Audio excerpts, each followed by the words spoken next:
welcome to the Expat Tax Double Taxation webinar. I'm Carl Turner. I'm the co-founder of Expat Tax.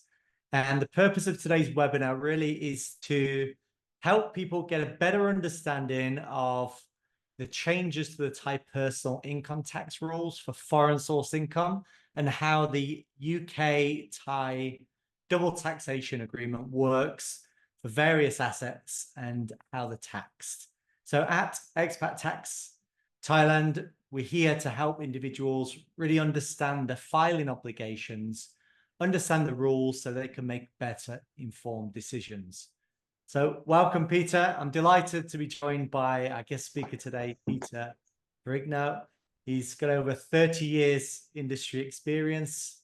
He's a chartered tax advisor and tax partner at Global Expat Tax Services. He specializes in cross-border personal and employee taxation based out of the UK. He also serves as a board member on one of the major governing groups for accountants. And he's a real asset to our webinar for the UK DTA and Thai taxation. Thanks very much for having me, Carl. Nice to be here, and hello, everybody. So I was dashing in at the last minute, but yeah, we made it in the end. That's the important thing. Yeah. Great. And if you're watching the recording, feel free to go onto our website on the Ask a Question section or send an email and we will get back to everyone who asks a question.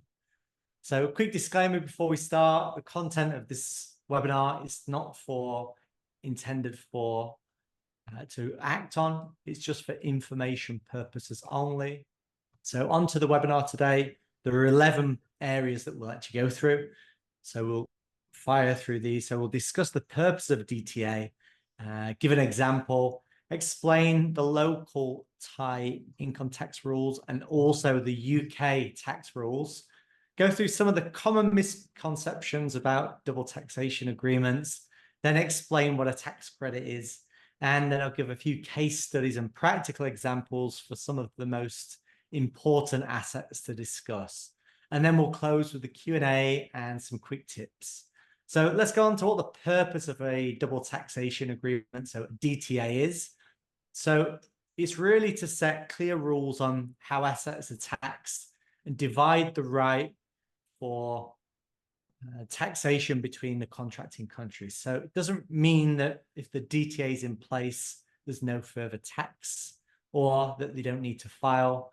It just really sets out taxing rights for certain assets in different jurisdictions. So anything mentioned in the DTA, it takes precedent over local domestic tax rules. So even if the local rules say a certain type of asset is taxable, if the double taxation agreement says something different, then that takes priority. So let's go through the UK-Thai DTA. So it was signed in 1981, it's 37 pages long, 28 articles, and it covers everything from pensions, capital gains, property. We've done the hard work and we've actually done the analysis on all of the 61 DTAs between Thailand and other jurisdictions.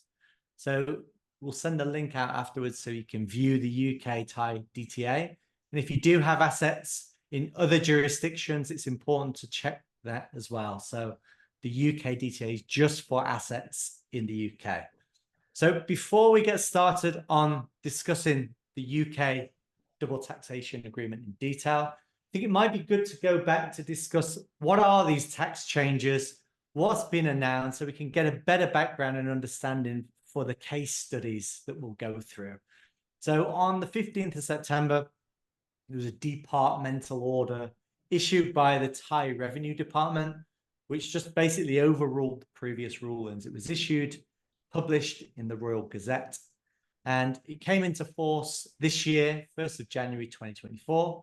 It's a big impact for Thai tax residents, so anyone who stays in Thailand more than 180 days or more, and anyone who remits foreign sourced income into Thailand. So what does that mean? It means transferring things like pensions, investments, rental income, salary from overseas into Thailand. So there was some good news in November that was actually announced by the Revenue Department. They actually issued another departmental order. And what it meant is it cleared up that this is from the 1st of January moving forwards. And that really does help to clarify what this actually means. So any offshore sourced income from the 1st of January onwards transferred into Thailand, whether that income was from that year or previous years, from the 1st of January onwards, is deemed assessable income in Thailand. So it's moving forwards rather than looking backwards. So who will this affect? As mentioned, anyone who's in Thailand more than 180 days. Doesn't matter on your visa status. So if you're a retiree, you've got a business visa, elite visa, permanent resident visa, it doesn't matter. It's all the same, apart from one visa, which is the new long-term resident visa, or LTR. The rules are quite stringent. If you'd like more information on that, please let me know. So let's go through what's actually taxable in Thailand. What is foreign source income? There's 8 categories under the revenue code. We don't need to go through that in detail. All we need to really show is that pensions are in there on the revenue code. Investments and property sale, that's in the revenue code in Thailand, is also included. So now we know what is taxable. I think it might be good just to have a quick recap on what isn't taxable, because we get a lot of questions asking for different asset classes, and some of them we don't need to even put them on the tax return because they're not assessable income. So it's really important to look through these. So not all assets that you transfer are taxable. So if the asset is left overseas, it's not taxable. It's only a remittance tax basis. So it's not on global, it's not a global taxation on your worldwide assets. It's only on remittance into Thailand. And that's for Thai tax residents more than 180 days, 180 days or more. So anything, any cash in the bank as of 31st of December 2023 can be remitted to Thailand anytime in the future, as long as it's cash and not investments, because this is pre the new rules. That was actually announced in November. Also, original capital. So let's say you have an investment and it doesn't go up in value. You can bring in the full capital into Thailand without any tax. Also for properties, exactly the same. So if you have a property and it's not gained in value or lost money, you can bring that in. It's not a taxable asset on the original capital. Also, inheritance is not a taxable asset in Thailand if you're remitted from overseas. Gifts. So gifts are potentially not taxable. You've got to be really careful with this in terms of how you position gifts. And loans aren't taxable. So now we've had a basic understanding. If you do have any questions, feel free to get in touch and we will answer them throughout this call or by email. So let's get on to the double taxation agreements and specifically the UK Thai DTA. So there are a lot of common misconceptions what a double taxation agreement is and what it actually means. And we get a lot of questions around DTA. So I thought it'd be good just to explain some of these common misconceptions, and then it'd be good to ask Peter, some of the common things that he hears from people in terms of misconceptions about their understanding of what a DTA means. So these are some of the common ones. So a lot of people mention that because they're taxed in another jurisdiction and there's a DTA in place, it means they're exempt from tax in the other country, so in Thailand. Other people have stated the misconception is that because they've been taxed elsewhere, it exempts from tax in the other jurisdiction and that they're protected from tax in Thailand. And also, if there's a DTA in place, it means they don't need to file or report. So these are the common misconceptions that are all not true. So Peter, welcome. What kind of things do you sort of see? What misconceptions do you see from individuals that see there's a DTA in place? What are the common things that you see with this, Peter? Well, I think from our side, I mean, it's very clear. The treaty is to avoid income being taxed twice.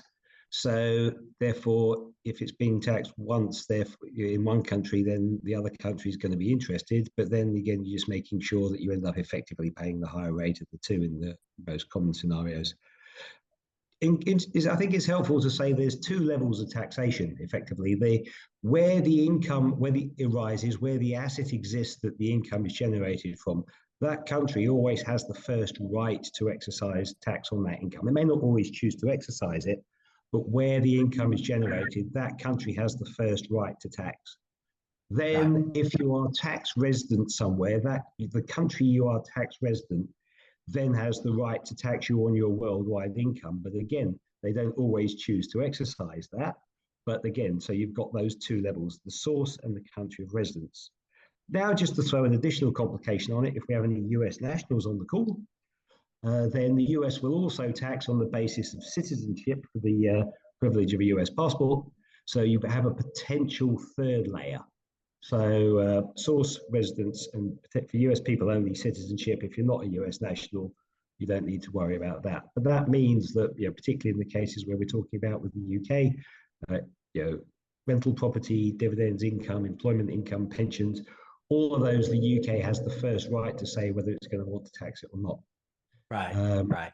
And only then does Thailand come along and say whether they choose to tie it. And I think the thing that's unique that Carl and I find working together is because of the remittance basis in Thailand, there's stuff that does fall through the cracks. And also because of that, the UK is more reluctant to allow tax-free treatment, because if you are moving to somewhere that would tax you on your worldwide income, then it's relatively easy for the UK just not tax interest or dividends or pensions because they know the other country's going to.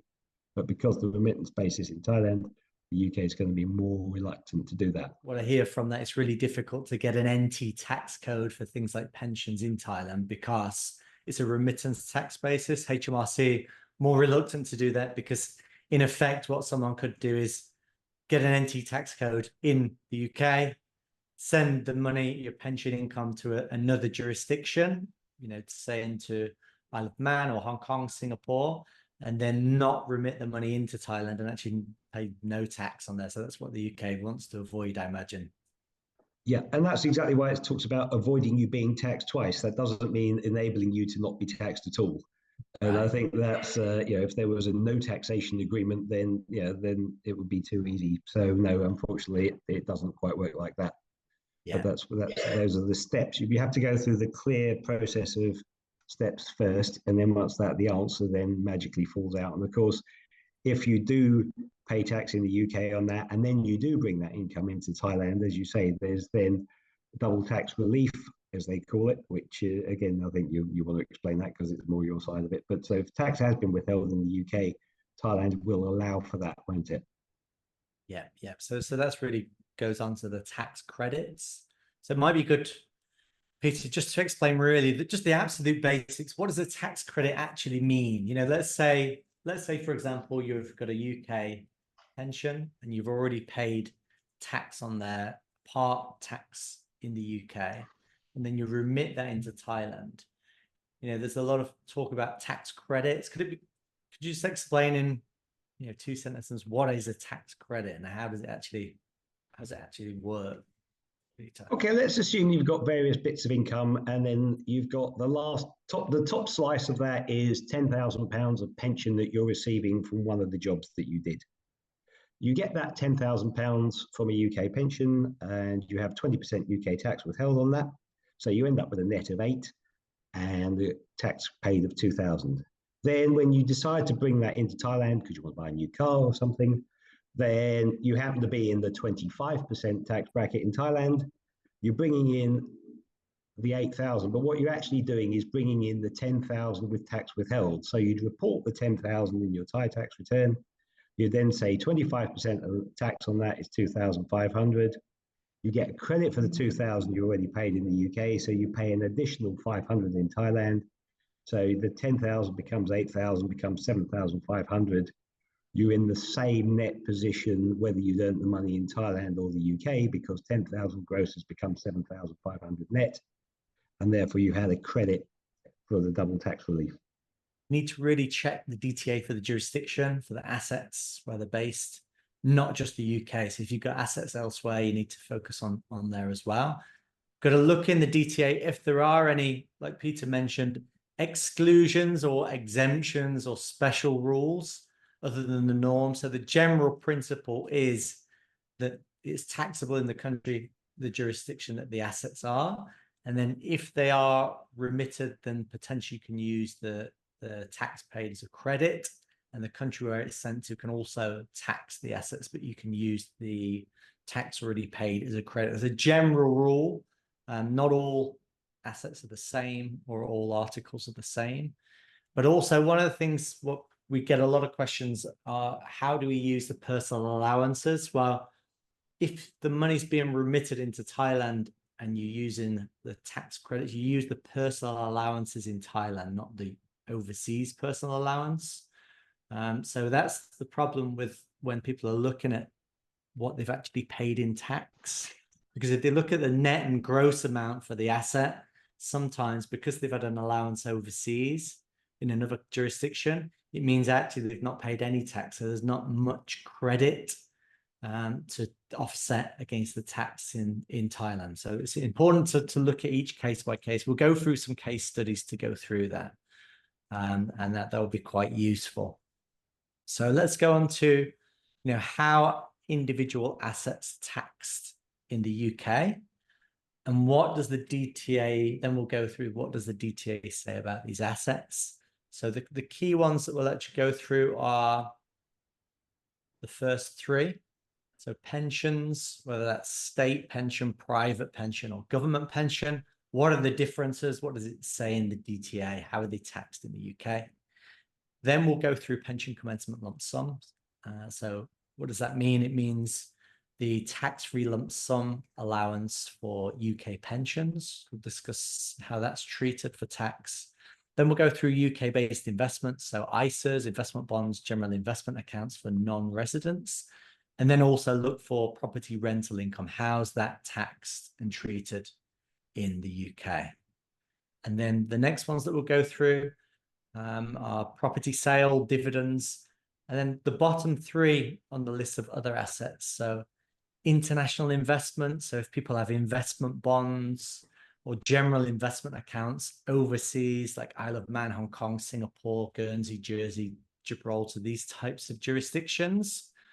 Or if they've got an overseas QROPS, a recognized overseas pension scheme, we'll go through these three in detail in another webinar, because there's a lot to go through with that specific. So we'll just give the basics today for those. We'll have another webinar specifically for QROPS, QNUPS, and overseas investments. So let's get on to how pensions are taxed in the UK. So over to Peter. So the key thing to go through really is for UK state pensions, private pensions, and government pensions. Let's assume that they can't get an NT tax code in the UK and they're living in Thailand. How are these assets, how are these pensions actually taxed if they are taking an income from there? And how does this actually work in terms of personal allowance and tax rates, Peter? So just a quick overview would be really good. Okay, well, thanks, Carl. And clearly, the starting point is probably the UK state pension, because that's now just gone up to just over £220 a week, so just about £10,000, £11,000 a year. Conveniently, the UK state pension is below the personal allowance. And I think they always try and keep those two broadly in line. So if you're a pensioner that only has a state pension, then you wouldn't pay any tax on that because the personal allowance covers it.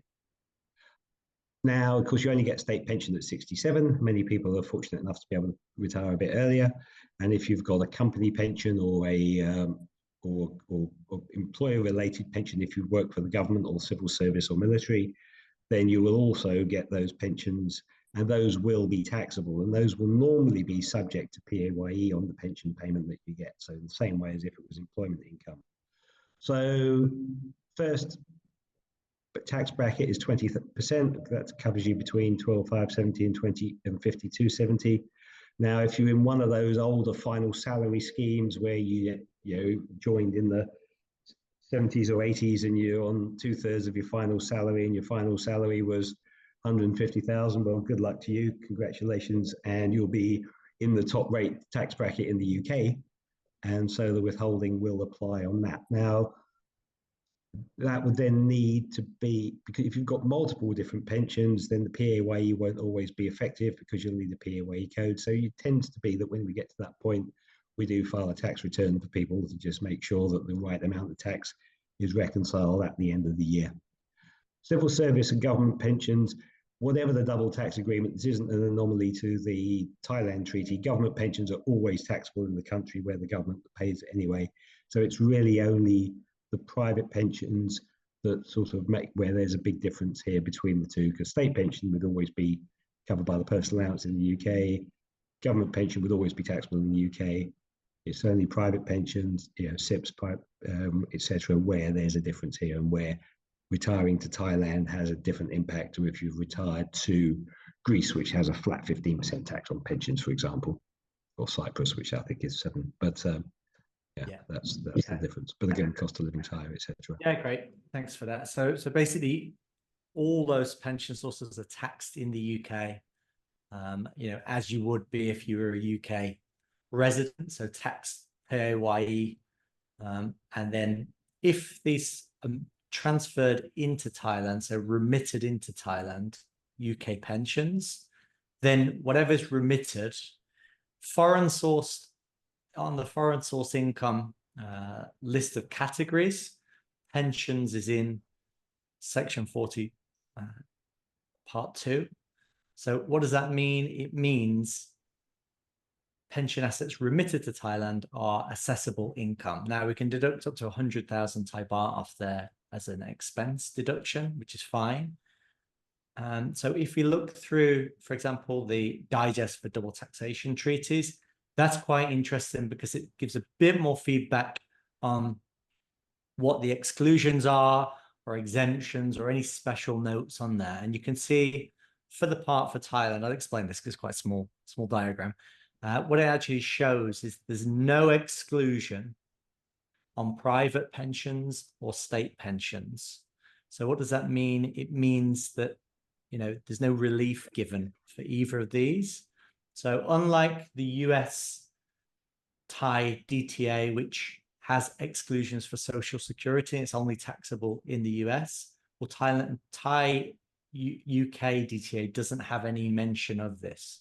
So what does that actually mean? It means that private pensions, state pensions, annuities, SIP drawdowns, they're all assessable income if they're transferred into Thailand, remitted into Thailand. And the taxable, if they're remitted into Thailand, they're classed as assessable income. Now, you can use any tax that's been paid in the UK as a credit against any tax owed in Thailand. And you can use the Thai tax allowances and deductions. So it's not all that bad. So exactly what Peter mentioned, civil service, government pensions, and military police, they're tax exempt in Thailand under the DTA. So let's go on to some case studies for pensions. So just to help people really understand what this actually means for them, I've gone through 3 case studies here. So state pension only, someone who's got a state pension, they're bringing that in, so exactly what Peter mentioned. Final salary pension, so an income drawdown with a SIP and annuity, so they've got 3 parts of income.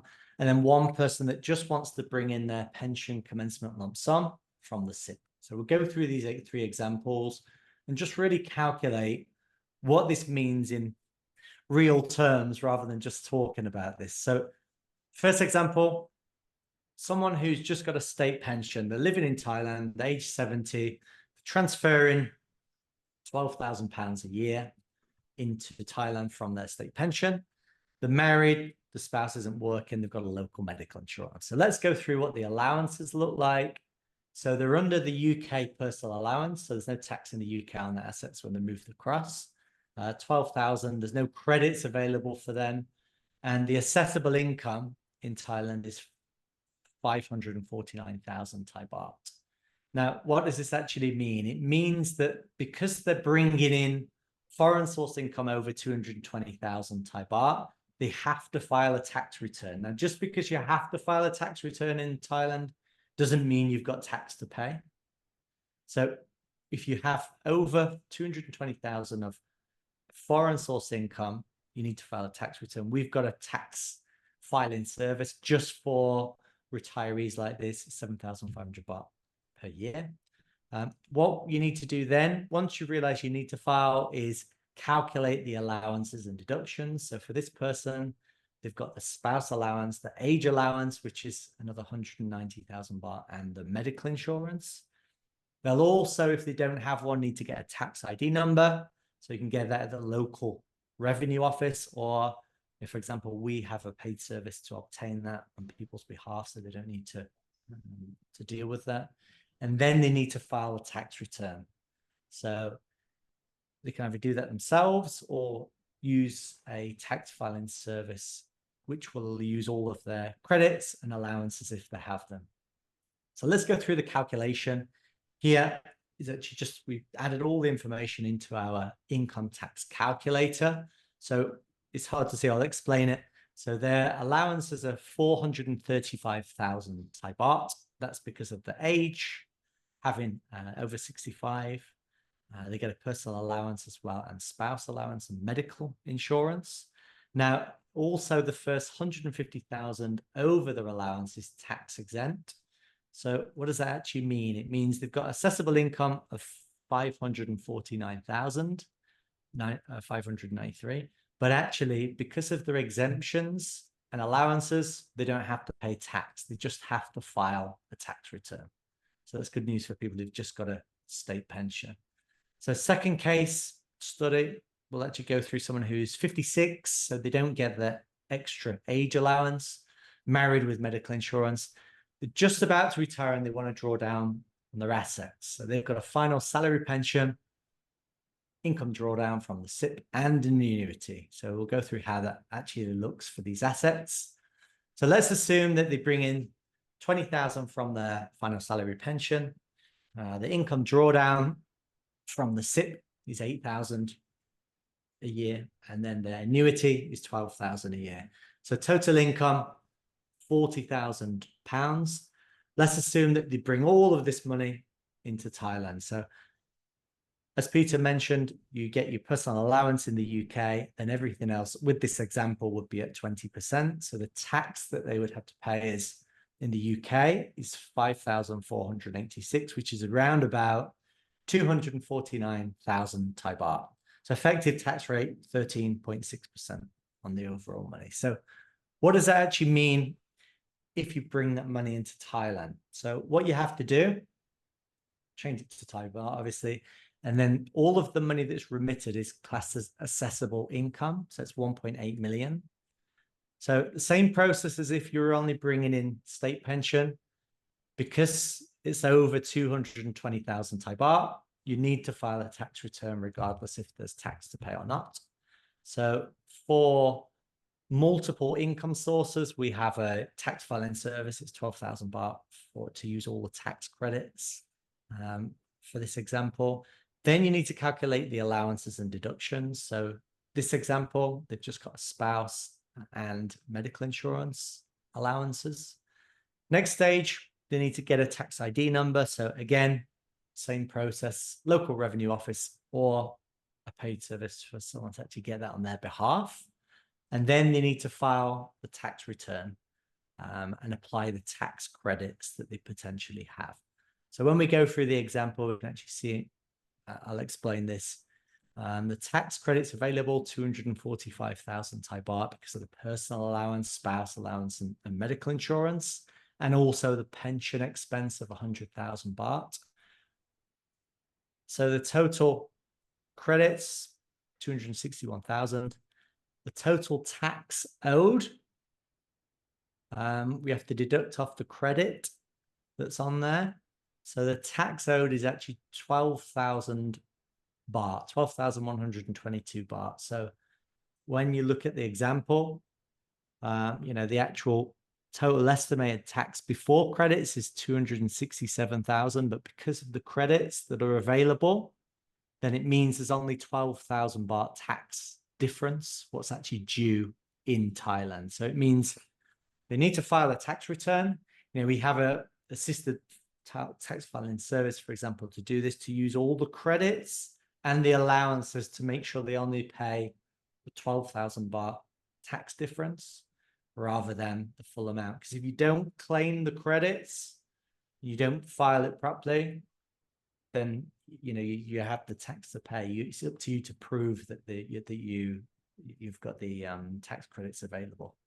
The third example, then we'll move on to rental property. So age 55, single, all they want to do is take their pension commencement lump sum. So the tax-free lump sum that they're entitled to after age 55. So this person wants to take out £150,000 of their pension commencement lump sum from the SIP, transfer that direct into Thailand. They're a Thai tax resident. Now, PCLS, Peter, it's completely not taxable in the UK, right? Completely not. Only if if it's a qualifying pension scheme, up to 25% can be taken tax-free, but that's from a UK perspective only. And unfortunately, this is one that catches a lot of people when they retire. As well says, people talk to us before you retire and before you get on the plane, because that can make a rather big difference, as I think you're going to show us. Yes. So if exactly what Peter mentioned, for people who've got who haven't moved to Thailand yet, for example, there's some good tax planning that can be done in terms of making sure that they don't make some common mistakes and think that the pension commencement lump sum is this. It's not taxable in the UK. It's not taxable in other jurisdictions either. So the amount of assessable income on £150,000 is 6.8 million Thai baht. So what they would need to do, again, same process as the other ones, because it's over 220,000 Thai baht, they have to file. So this would be essential filing for ourselves, 7,500 baht. They only get the personal allowance because of their age, 55, and they're single. So they'd need a tax ID number to actually file their tax return, and they need to pay the tax by the end of the year. Now, the problem is, because they don't have the tax credits available, because it's tax-free in the UK, all of the assessable income, that 6.8 million, is taxable in Thailand, less the allowances, which is 160,000. So what does that actually mean? So what does this actually mean in reality? It means from someone who may think that pension commencement lump sum is they can spend all of the money in Thailand. It actually means if they're a Thai tax resident, they remit the money into Thailand, £150,000, the tax bill could be 1.8 million Thai baht. Yeah, so over £30,000.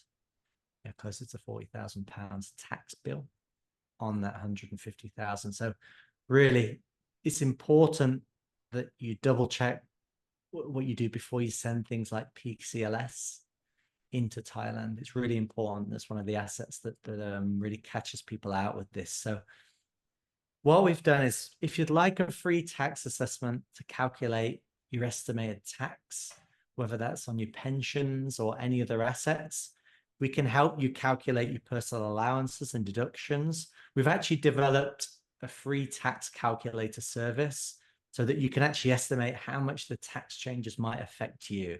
So it's quite confusing to calculate, and really we're here to help. So if you'd like to find out about your own situation, got a 15-minute tax calculator calls that you can arrange.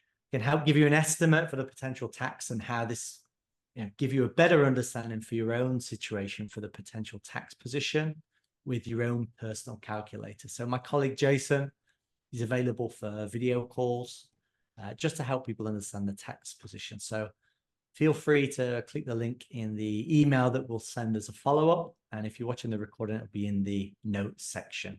So that's just a bit of help for people to go through this, because as with that example, people can get quite caught out if they don't understand the rules. So now onto the pension rental income. So we'll talk through how, if you've got a UK rental property, and how it's actually taxed in the UK and in Thailand. So might be good to pass across to Peter again, just to go through this. So what I've assumed on here is just to get the property allowance, £1,000, and that's all we're going to look at on the calculation, Peter. But yeah, it'd be good just to talk through how rental properties taxed in the UK And what do they need to do as well? That'd be really useful to explain. What people who've got a UK property and they're living in Thailand, do they actually have to do anything? Do they actually have to file? What are the requirements? Okay, well, thanks, Carl. I think clearly goes back to something I said earlier about the country where the source of the income is gets first rights to go under their own rules. So any UK rental property that's obviously in the UK will come along and say, okay, that's assessable first. Now, that will be your rental income, will be the income. Then you're allowed to deduct your expenses, and that will include things like managing agents. It will include if you've got to pay council tax and insurance, all of those regular normal expenses. Now, if there are capital improvements, if you've done some significant works on the building, those won't always be deductible in the year. You may have to claim capital allowances on those rather than as an expense, but you tend not to see too many of those on an ongoing basis unless you're between tenants, for example. Right. Then the other thing that catches people out also is mortgage interest, because mortgage payments are made up of two things. There is the payment of interest and there's the payment of capital. You can't ever get a deduction for the repayment of capital. The payment of mortgage interest used to be allowable as an expense. It's now no longer fully allowable as an expense, but it's sort of parked off to one side, and you can get a tax credit in the UK of up to 20% of the interest that's paid. So if you're only a basic rate taxpayer, it's economically the same as getting a deduction. It's if you're a higher rate taxpayer, then it gets more complex. So it's a bit of a fiddly calculation and computation, but that is what needs doing. Now, if you're using a managing agent, sorry, I'm going to say that properly. I'll put my teeth in straight. If you're using a managing agent, they will collect the rents for you. To be able to give you the rental income, they need to fill in an NRL form for non-resident landlord to determine whether they should be withholding tax at source or not. If you are filing a tax return, then you can sometimes avoid them having to do that. But at the end of the year, you will need to do a tax return that does report all of your property income and your deductions. Now, if your gross income's below 10,000, your net income's below 2,500, then strictly you maybe don't need to, but it's always better to do that anyway. And it's pretty likely that the property income won't be your only income. You're going to have your state pension at some point or your company pensions, depending on where you are on these things. So if you're filing tax returns every year, it's in the system. You don't get into any discussions with the HMRC about whether you should be filing 1 year or you shouldn't, and then it's very simple to keep it going. So yes, tax return every year for the property rental income, and report the income minus expenses. Right. And of course, you get your personal allowance before you retire, but again, you can't use the personal allowance multiple times. So if you're taking your property rental income earlier and then you get your pension later, then that's clear. And of course, and then again, if you remit it to Thailand, then of course that's back over the coal and the Thai tax. Right. Yeah. So this is something that you can help with, Peter, is actually if people have got UK. Yeah, we do. We have a variety of different offerings for UK tax returns, and if you've got rental property only, we have a sort of simplified service there. So if you're able to provide us the information in a relatively straightforward format, then yes, that's our sort of the most basic standard offering.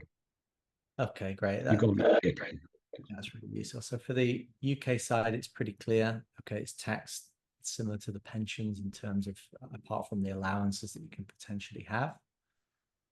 So how is it actually taxable in Thailand? So property rental income, if it's remitted into Thailand, is an assessable income. So again, Revenue Code Section 40, Part 5, it's actually in the code as if it's remitted into Thailand, then it's taxable. So the UK Thai DTA, again, doesn't have any exclusions on rental property. It actually says maybe tax in the contracting state. So that means that Thailand has the right to tax. If you're if you're living in Thailand as a Thai tax resident, they've got the right to tax. So what does that mean? It means you can use any tax paid as a credit, but it doesn't mean that you don't have to file. It doesn't mean that you don't have a tax liability if you remit that pension rental income into Thailand. So yeah, it's classed as, it is assessable income. You can use the tax credit. You can also use any allowances and deductions in Thailand for that as well. So just a quick run through, just give an example. If someone had £18,000 rental property income coming in, and they just deducted off their property allowance, so £17,000 would be taxed at the marginal income tax rate. So they get the UK personal allowance. So the tax on 18 grand would actually be £886 approximate tax to pay in the UK. So if they brought all that into Thailand, what does that actually mean? It means they could use that £800 as a credit against tax owed in Thailand. So let's go for another example for rental property. So if someone's 50 with a spouse and 2 kids under 3 and local insurance, we can use their allowances as well. So the assessable income is everything that's brought into Thailand. So if they bring in the whole 18 grand and then they file in a UK tax return later on, it's the whole amount that they've remitted in that needs to be done on the tax return. So the assessable income is everything that's brought across. So £824,000, 824,000 baht, so £18,000. So what are the steps? Again, it's the same process. So they need to file a tax return because it's over 220,000 as a joint filer. The assisted tax filing's right. It's 12,000 baht. We can use the credits for that. So we calculate their allowances and deductions. So that's 265,000 in this case. They need to get a tax ID number before they file, and we file a tax return for themselves twice a year for rental property. So there's a mid-year tax return and an end of year for property rental income. So that's also catches quite a lot of people out. Got to be really careful that you file twice a year with the PND 94 as well with this. So again, we've gone through the calculator just to work out, but I'll talk through this, how it actually looks. So in Thailand, the tax owed would be 36,367 using those allowances. But because of the tax already paid in the UK, it's at 40,000 baht anyway.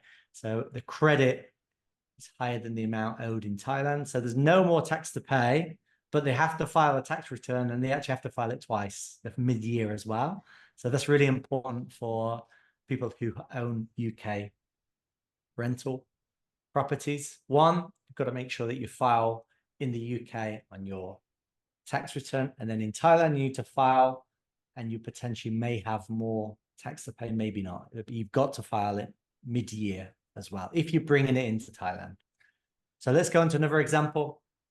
Investment capital gain. So we get a lot of questions about remitting in investments into Thailand. How's it taxed? Is it on the whole amount? Is it on the gain? Can I just tell them I'll bring in the capital and not the gain? How are the rules affected because of the changes on 1st of January? Does it mean pre-1st of January is not taxable? So I'll go through all of this. So just to explain it in a bit more detail. So in the UK, if you're a non-UK resident, Peter, and they've got an investment bond, GIA, ISA, then, my understanding is predominantly if they're a non-resident, there's no tax on the capital gains for those types of assets, as long as they're not there they don't return within so many years. Is that right? Correct, yeah. So if you're a non-resident, when you recognise capital gain, if you stay out in the UK for at least 5 tax years, then you don't, to stop people just retiring for a short term to crystallise again and then coming back again, if they were missing the rain and the proper English cups of tea, then they say, okay, you've got to be out at least 5 years. Right, otherwise, yeah. you'll be taxable. At least they only allow you to get taxed on when the year you come back. So it's not like they're going to retroactively go back to the year the transaction happened and say, well, you now got 3 years of interest due or anything like that. They'll say, well, you left in year 1, you recognised the gain in year 2, you came back in year 4, so we'll put that in the tax return. The gain in year 2 gets taxed in year 4. Right. Okay. Yeah. Let's assume. So basically what we're going to do with this case study, it doesn't matter whether they've got an investment bond, general investment account, like a trading platform, an ISA, or if they've got we can actually even refer this for offshore investments as well. So if they've got similar investments in Isle of Man or Hong Kong, Singapore, another tax favorable jurisdiction for capital gains, it doesn't matter. We'll use it for the same example. So if you've got any of those types of investments, we'll give this case study. So if they invested £220,000 and now it's valued at 310 and they're living in Thailand, and they want to bring in 3 million Thai baht into Thailand for home improvements and their daughter's education. You know, I've had this question a few times before. So they want to claim for education and home improvements. Well, you can't. It doesn't really matter what you bring in the money in for. You can't claim for that as an allowance. All they're interested in is what's the source of that money.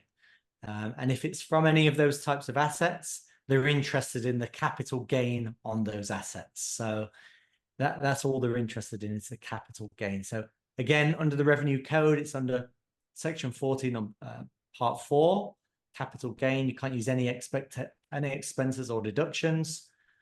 So if you invested 220,000 and it's worth 310 now, doesn't matter how long you've held it. It's since the start of your investment. So it's not even when you move to Thailand. If you're a Thai tax resident, you tax on the gains. If you remit them to Thailand, regardless of how long you've held it. If you held it for 30 years, you've held it for 30 years. You're taxable on the gains on the structure. So just to clear that up. So first of all, we need to assess what type of asset you've got. You know, does that make a difference? Are you taxed on the gains elsewhere? For this example, they're not. So we'll assume there's no capital gain tax overseas. So what we need to do is calculate what is the capital gain. So if it's worth 310 and it was 220 that's invested, it's 41% gain. So what does that mean? If you want to bring in 3 million Thai baht, how do you calculate what the gain is?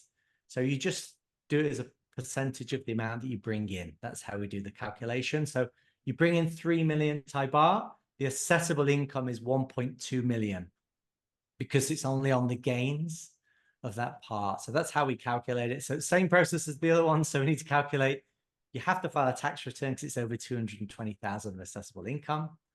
And we calculate the allowances. So for this example, we've got 265,000 of allowances. You need to get a tax ID number before file, and you need to file a tax return. So like our assisted tax filing service, that's how we go with this. So then we need to go on to the next step is the calculation. So let's go on to other assets. So we've gone through quite a few on here now. So we've gone through pensions. So that's taxable if you remit into Thailand using any credits that you've got in the UK. Civil service, government pensions, the DTA states that's not taxable in Thailand, only in the UK. Pension commencement lump sums, as we went through earlier, it's not taxable in the UK, but if it's remitted to Thailand, it's classed as assessable income. It's really important that that's looked at in detail.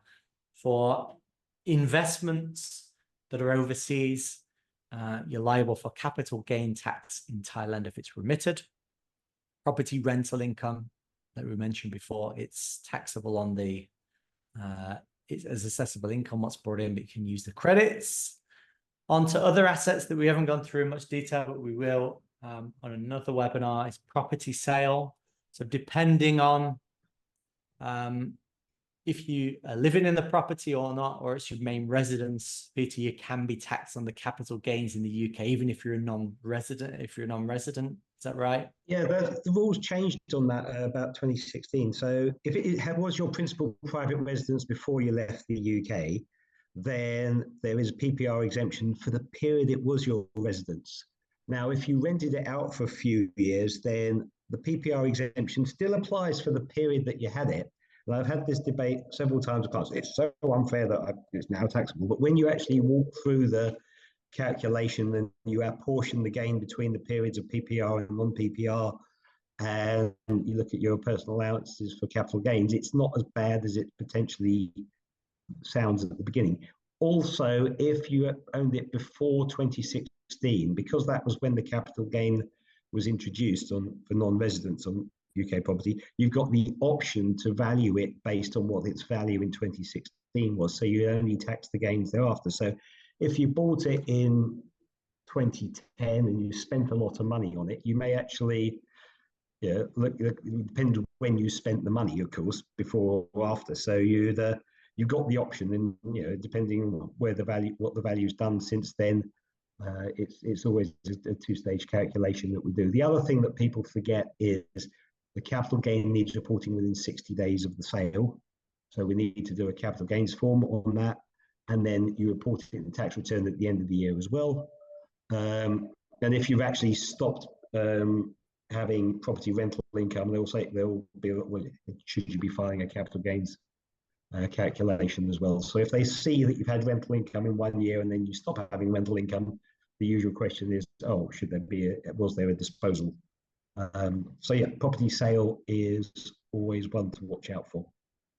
But we have a similar to Carl's nifty little spreadsheets. Ours doesn't look quite as good, but it's calculate whether the PPR applies, doesn't apply, and which gives you the more beneficial answer, and then we just claim the basis on that basis. And you can deduct all your expenses like solicitors and estate agents, etc., and all those kind of things.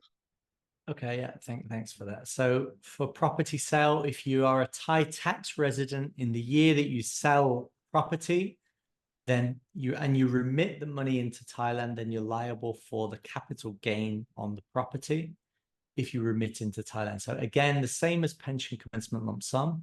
If you're looking to sell a property and send the money into Thailand, it's important to seek advice, because it could have large tax implications if you're a Thai tax resident. For dividends, okay, it's taxable in Thailand if remitted. You can use any credits that are available, if there are any. International investments, we've gone through that before. Yeah, so that's capital gains if remitted into Thailand. Overseas QROPS, so people who've transferred UK pensions before into a qualifying recognized overseas pension scheme. So these are usually in Malta, Gibraltar, Isle of Man, these sort of jurisdictions, some in Hong Kong. The problem with these assets is a lot of these are in jurisdictions without a double taxation agreement with Thailand. So it adds the complication. You could be taxed on, for example, in Gibraltar on there. And then when it's remitted into Thailand, taxed as assessable income on the whole amount on there. So if you do have QROPS, it's important to seek advice and talk through your specific situation to see if there's any workarounds in terms of not remitting that asset into Thailand, because it is an assessable income. Again, with QNUPS, it's the same. So it's classed as a pension asset. So it's fully taxable as earned income if remitted into Thailand. So onto some quick tips before we get onto the Q&A. So it's really important that you keep good records of remittance. So whenever you transfer money into Thailand, if you're not using a tax filing service like Expat Tax, where we actually send you like an onboarding form where you can actually fill out everything that you remit to Thailand. So it's easy to keep track of. If you're not using a service like that, just make sure you keep a very good record ongoing, because you can be audited up to 10 years in Thailand. So you've got to keep a good record, keep it on file ongoing. So if you are ever audited, that you can actually pull out all the information to make sure that you are compliant and you can prove that the money you've brought in isn't taxable, or the amount that you did pay tax on. As mentioned earlier, if you do have any assets like QROPS, QNUPS, overseas investment bonds, I think it's really important to seek advice to try and mitigate any tax on remitting these assets. And we'll have a dedicated webinar on these, because there's specific implications for these types of assets. If you're selling property in the UK or taking pension commencement lump sum, before you act to remit into Thailand, I think it's really important to seek advice, because this is one of the ones where people have made mistakes in the past. Track every transfer into Thailand and really keep a good record from your bank. If it were me, I would download every single statement every year and keep a good record of the assets that you're remitting. And try to separate out your different income sources overseas if it's possible. So if you've got different types of income being paid, so some capital gains, some income, some pension, some salary, try and keep them in different bank accounts overseas. So when you remit them into Thailand, it's very easy to keep track of, because there's no rule in Thailand with polluted accounts for first in, first out, last in, last out. So it's open to interpretation. If you've got a polluted account with some non-taxable assets, some taxable assets, just remember it's up to you to prove that it's not taxable if you do remit this money into Thailand. So if you keep them separate, it just stops that whole issue of having to deal with this in the future. And just remember, we are here, Cole. Because I think with the increased availability of like online payment cards and online financial providers like Wise or Revolut or whatever, it's much easier to get an additional account that doesn't cost you any money. And as you say, if you just change the account you use periodically, because one £20 note looks pretty much like another £20 note as far as the government is concerned, and of course if they all come out the same account, being able to demonstrate the provenance of money is absolutely critical when you've got a remittance system. And I liken it to having a bunch of, if I have some shelves behind me, you have a bunch of shoeboxes on the shelf and you go, that money came from here, this money came from there, and that money came from there. And if you've got a different account for where your pension goes into, and one where the sale of your house that you did before you went goes into, it's so much cleaner, and you can avoid yourself so many problems later. At very minimal cost, but you can only do that now. You can't do that in several years to come. Thanks for that. So, we are here to help. Sending you questions. It's complicated. It's confusing for people. Feel free to get in touch. We can answer most questions very quickly and very simply. And the tax calculator really helpful for people so they can really understand for their situation. So, I've had cases where people have actually mentioned to me that they might move out of Thailand because they're worried about the tax. We've gone through the calculator and they've got 10,000 baht tax to pay. So, £200 tax to pay, and that's the only amount they've got. So people are, a lot of the cases, over worrying because of the tax credits and allowances. A lot of people, it's just an extra bit of paperwork with having to use a filing service to file, rather than huge tax implications. So we are here to help. Feel free to get in touch. So we'll go through the Q&A. We've had quite a few questions in. So we'll go through a few now. So one question, I keep mentioning about 220,000 baht, where you have to file a tax return. Where does this figure come from? Is it a standard allowance for everyone? Yeah, good question. So if you're an individual, so what does that mean? It means someone who's not married. Then if you have over 120,000 of foreign source income remitted into Thailand, then you have to file a tax return, regardless if you've got tax to pay or not. If you're a married couple and you'd file in jointly and the spouse hasn't got an income, then it's 220,000 Thai baht. So it's nothing to do with your allowances. It's just the amount. If you're over that amount, you have to file a tax return, regardless if you've got tax to pay or not.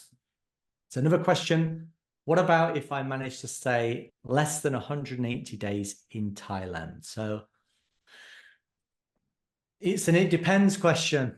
So if the income was earned while you were living in Thailand, so let's say you were working from Thailand and the income was earned in Thailand, and there's potentially tax to pay on that. If you've got, say, rental properties in Thailand, then that's irrelevant if you stay 180 days or more.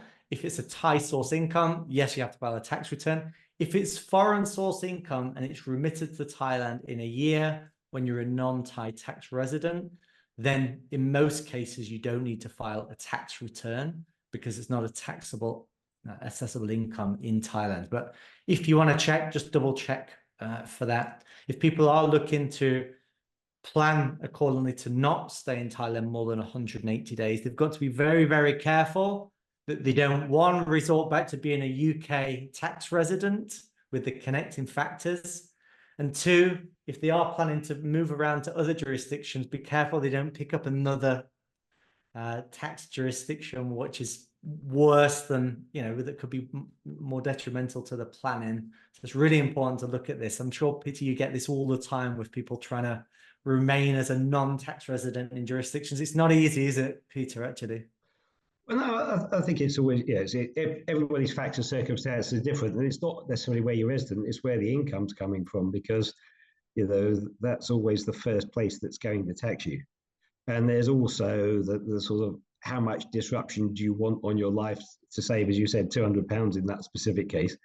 It's as tax people, I always find it amusing when we say that tax is one of the least important things you should be thinking about when you're looking at quality of life and what you want to do with your time, because particularly when you've got the remittance basis there anyway, and you can only bring in what you need to spend, it should be, Thailand should always be towards the top of the list of, if anyone's wanting to go anywhere else, this is one of the first places I tell them to look at. So to be leaving there, unless you're going to go to the UAE and pay nothing and pay a fortune for living there, then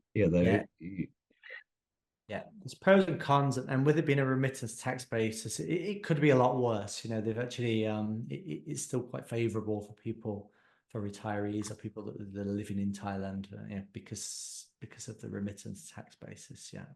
Yes, I've got another question. If I only bring money in from my house sale, then bring no money into Thailand the year after, do you need to file a tax return every year, even though you bring nothing more in? So, good question. So this reverts back to the one that I mentioned about the 220,000 Thai baht or 120,000 baht if you've a single individual.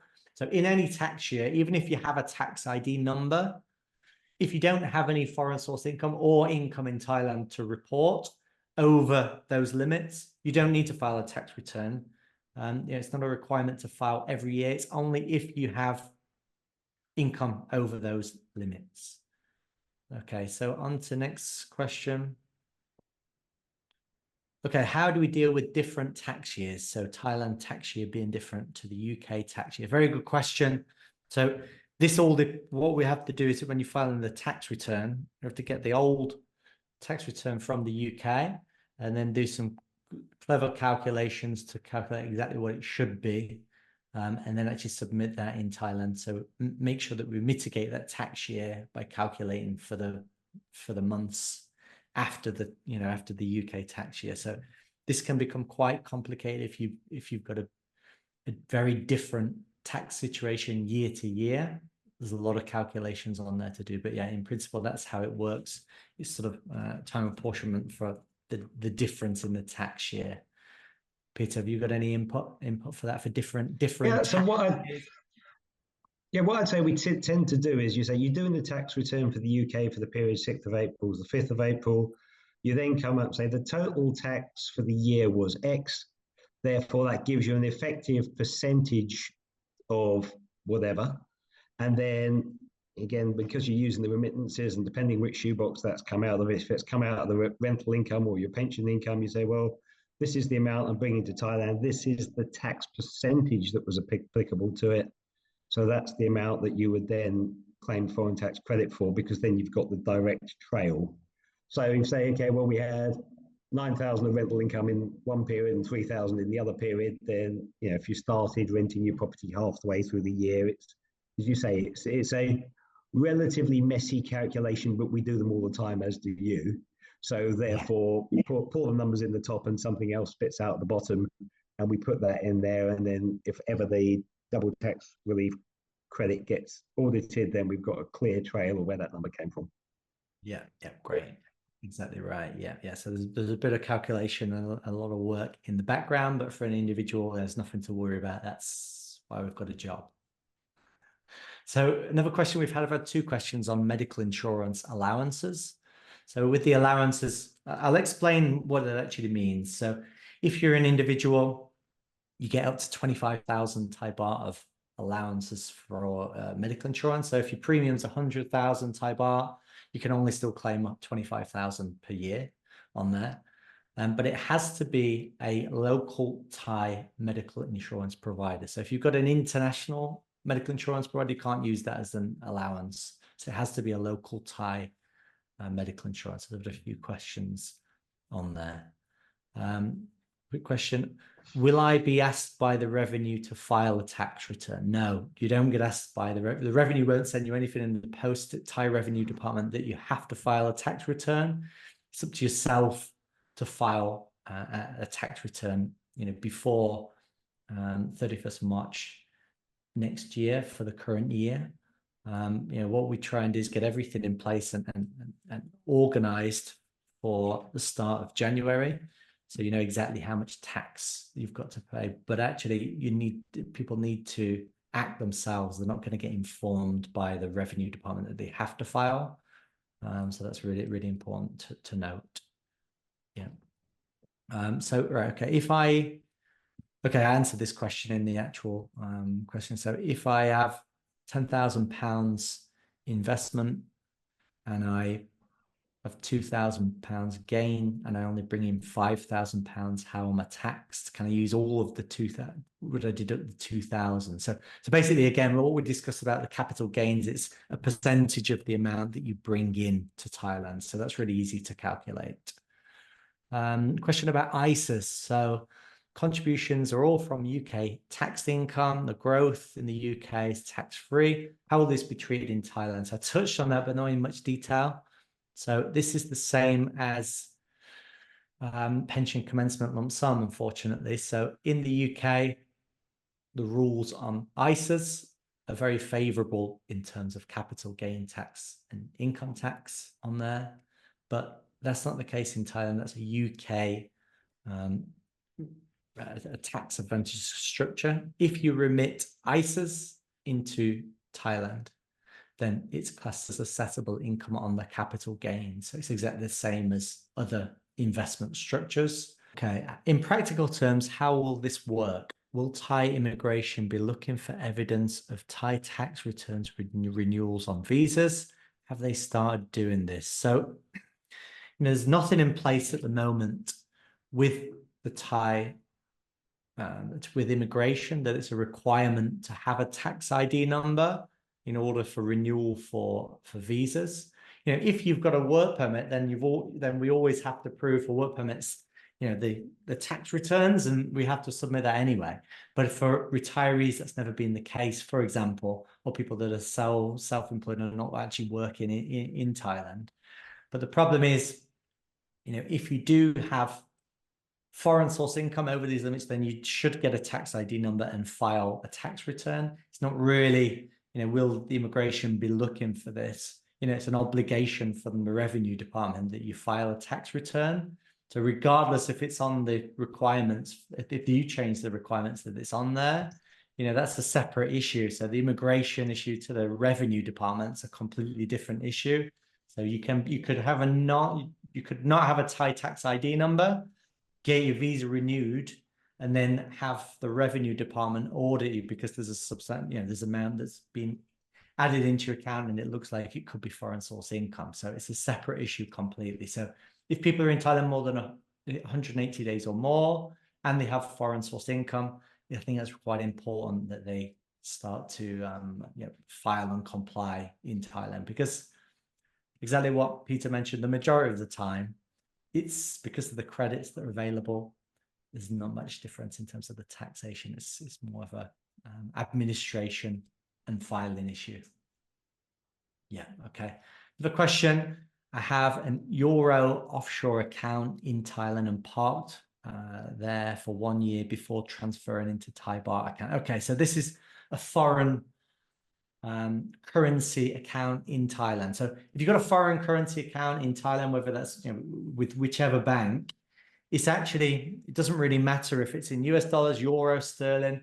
If you've remitted the money into Thailand, that's when it's actually remitted. It's not if you moved it into a euro Thai foreign currency account. That's irrelevant, really. It's when the money moved into Thailand, rather than if it's in a foreign currency account and you move it into Thai baht. That's not relevant. It's the time when it moved into Thailand. That's when when it was actually remitted into Thailand. Yeah. Okay, great. So yeah, thanks for listening. We've produced quite a lot of information for people. So we've got a regular podcast, weekly emails, and also we've got a tax guide to really understand your tax obligations. So a lot of this we've gone through, but really it goes into a lot of detail into understanding tax liability, the tax brackets. If you'd like a copy and you haven't got one already, feel free to get in touch.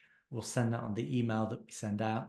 And again, the free tax calculator service, feel free to get in touch and arrange a time to speak to my colleague Jason to go through that tax calculation to really see, if you do have an obligation or not. The majority of the time, it's more just filing rather than a huge potential tax.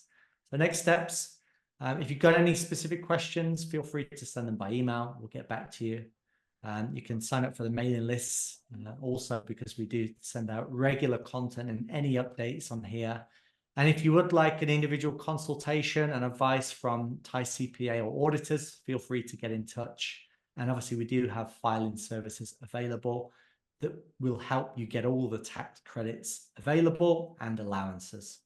So, and if you do have any UK tax filing requirements, Peter and Global Expat Tax Services will be able to help you with the UK tax filing requirements. So thank you, Peter, for joining, and much appreciated to everyone for joining the webinar. And any questions, feel free to get in touch. Thanks very much for that, Carl. I really enjoyed that, but then again, I'm a tax person. I hope everyone else did as well. Yeah, thank you very much. Yeah, great. Yeah, really appreciate that. Okay, thank you very much and have a good evening.